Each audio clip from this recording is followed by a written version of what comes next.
Bonsoir à toutes et à tous. Merci de nous recevoir à travers cette édition du soir de la télévision Bonferré et bonne rupture de jeûne à toutes et à tous. Ouverture ce matin au centre Mahatma Gandhi de Niamey de la 17e Assemblée générale du comité des chefs de police de l'Afrique de l'Ouest. Cette rencontre, qui va durer 3 jours, est placée sous la thématique la police face à la lutte contre le terrorisme en Afrique de l'Ouest. D'autres précisions dans ce compte rendu. Les chefs de la police de l'Afrique de l'Ouest sont à Niamey pour renforcer la lutte contre la criminalité transfrontalière, mais aussi de la police face à la lutte contre le terrorisme en Afrique de l'Ouest, à travers la tenue de la 17e Assemblée générale du comité des chefs de police de l'Afrique de l'Ouest. Une façon pour ces acteurs de mettre en synergie leurs efforts pour une meilleure efficacité des actions. Le comité des chefs de police de l'Afrique de l'Ouest est l'un des meilleurs cadres pour soutenir les efforts de coopération et autres initiatives de lutte contre l'insécurité dans la sous-région. Son objectif, faut-il le rappeler, est d'améliorer la coopération entre les services de police des États de l'Afrique de l'Ouest, de renforcer leur efficacité dans le domaine de la prévention et de lutte contre la criminalité transfrontalière en définissant une stratégie sous-régionale et en identifiant l'émergence des nouvelles formes de criminalité. Dans cette démarche, le CIPAO est accompagné par la CEDEAO et Interpol qui ont par ailleurs salué les efforts des chefs de police, rassurent également leur accompagnement dans ces initiatives. Messieurs les chefs de police, je voudrais souligner notre appréciation de vos efforts quotidiens, dont la plus grande partie est non visible dans un environnement difficile et parfois, sinon je dirais tout le temps, hostile pour assurer la sécurité des populations de la région et je dirais pour assurer notre sécurité à tous. Nous vous appelons en tant que chef des agents chargés de l'application des lois dans la région à renforcer la collaboration existante entre vous et les autres agences de sécurité de vos pays respectifs en vue de renforcer la lutte contre la criminalité transnationale organisée. Le ministre en charge de l'Intérieur, dans son intervention, a rappelé les efforts du Niger en matière de lutte contre le terrorisme à travers la mise en place de plusieurs instruments.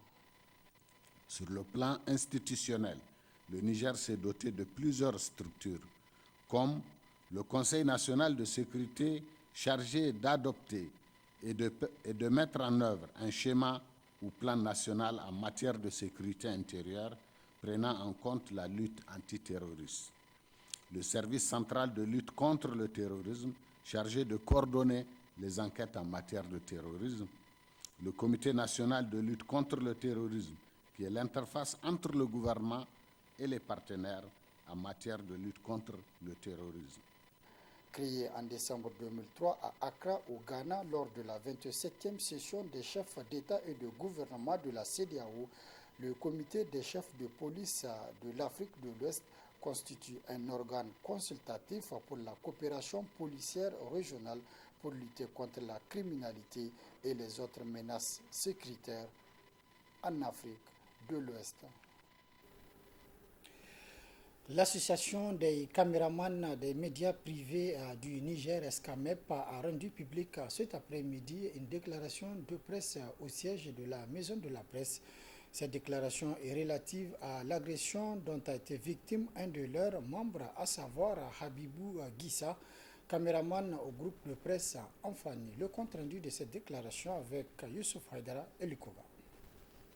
Après Reporters sans frontières, Synatic et Centra PEP, c'est au tour de l'association des caméramans des médias privés du Niger, ASCAMEP, de réagir sur l'agression dont le caméraman du groupe de presse Enfani a été victime alors qu'il couvrait un mouvement d'humeur des réfugiés à la devanture du bureau de l'OIM à Niamey.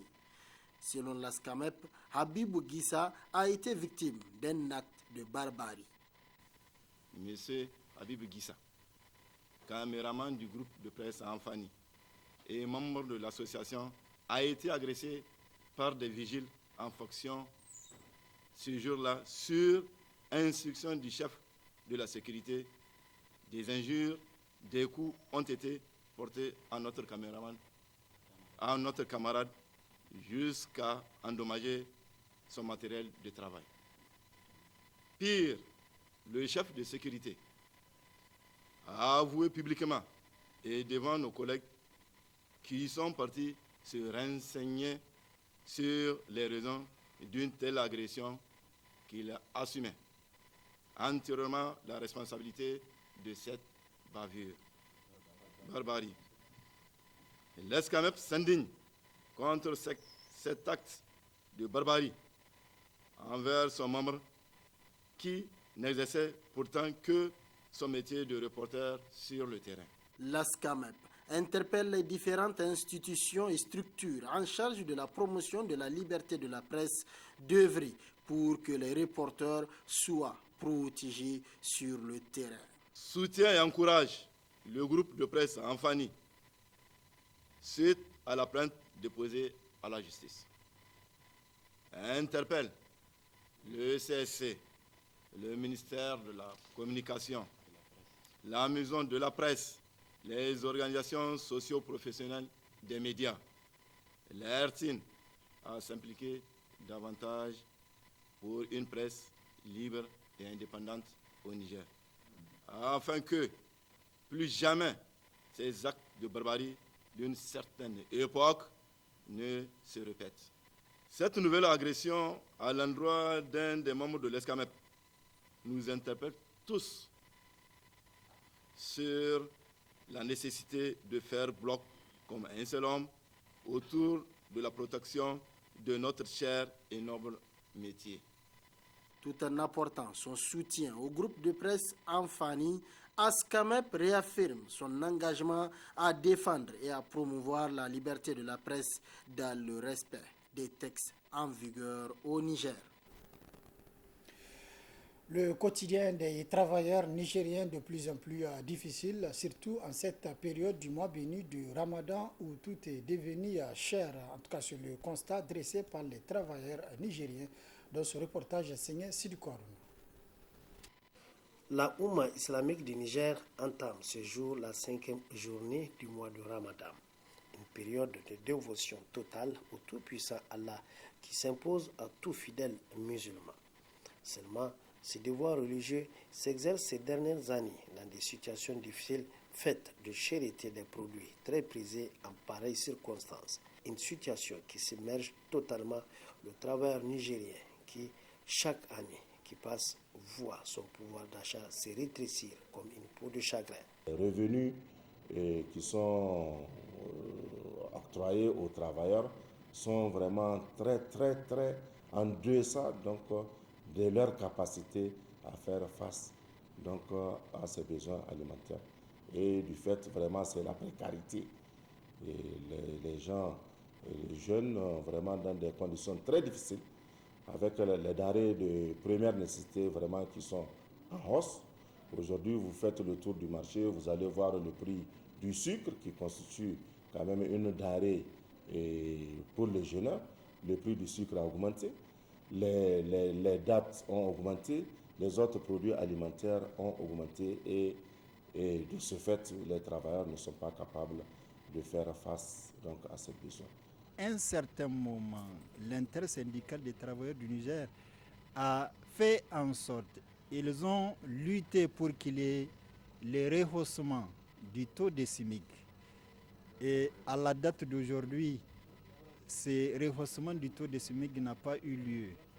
Mieux, dans d'autres pays, si vous avez suivi, les salaires ont été rehaussés à 75%. Dans d'autres, il y a eu une augmentation d'environ 75 000 francs. Au Niger, il n'avait pas eu l'augmentation des salaires, ce qui fait que les travailleurs peinent à joindre les deux bouts pendant cette période de carême. Le travailleur nigérien semble être abandonné à la merci des opérateurs économiques qui n'éprouvent aucun scrupule à multiplier les profits en jouant sur les prix, même en cette période de Ramadan qui est avant tout une période de solidarité et d'entraide entre fidèles. Les travailleurs sont dans une situation vraiment de précarité. Parce que ce que nous recevons, ce n'est pas des salaires, c'est des primes qu'on donne aux travailleurs nigériens. Nous constatons la hausse des prix des produits parce qu'il y a une forte demande. Et s'il y a une forte demande, donc on dit que le commerce est libéral et que tout le monde est tenté donc de faire une augmentation comme ça se doit. Et l'État, malgré tout ce que l'État peut prendre comme mesure donc pour alléger, pour faire baisser, comme ils l'ont fait l'année dernière, cette année on n'a rien entendu, pour faire baisser l'exonération de certains prix des denrées de première nécessité. Donc malheureusement, le consommateur, il n'y a pas un impact sur le consommateur. Une situation qui va crescendo pour le travailleur nigérien, malheureusement, au regard de la moindre importance qu'accordent certains opérateurs à la vulnérabilité de la situation socio-économique de notre pays. Des opérateurs économiques plutôt enclins à nourrir la spéculation pour maximiser leurs profits que de respecter le code sacré du Ramadan, basé sur le don de soi, la solidarité et l'entraide entre les fidèles. L'État est à nouveau interpellé par rapport à cette situation de désespoir pour les populations en général et les travailleurs nigériens en particulier, situation qui n'a que trop duré.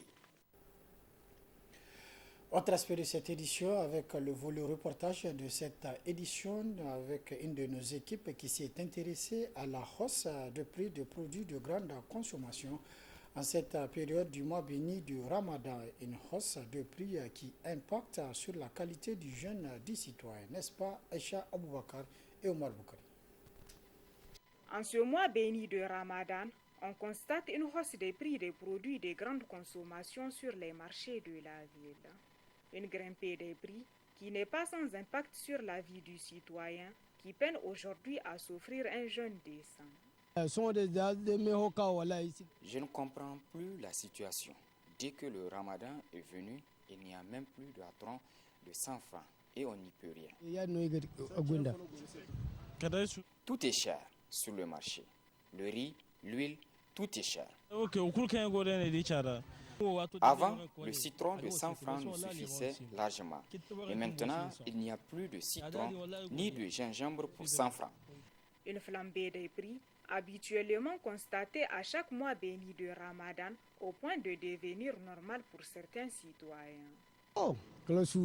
C'est la ville qui est comme ça et nous ne pouvons que nous plaindre des autorités. C'est toujours en ce mois béni de Ramadan que tout devient cher. Au lieu que les prix diminuent, non, c'est plutôt le contraire. C'est notre pays qui est ainsi.